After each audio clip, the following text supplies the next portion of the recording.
We see that Russia does not want peace, although there are a lot of diplomatic efforts made to bring Zelensky and Russia to the table.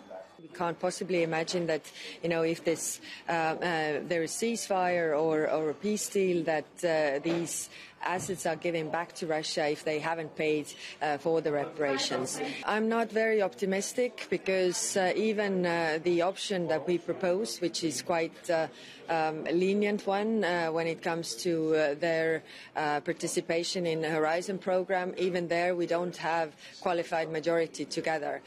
We will of course discuss. There are a lot of proposals made so that those countries who haven't been supportive that they could come on board, but this is I'm not very optimistic, and today we are definitely not going to adopt decisions. We need to build up even bigger pressure on Putin. I think it's quite obvious that he's just dragging the time, trying to buy time and divert their attention from his continued attacks on civilians and infrastructure, and most recently also EU representation in Kiev. Regarding Gaza, we are witnessing the most catastrophic humanitarian catastrophe. We have long been arguing that Israel should change its course, and we will do our utmost to find common ground.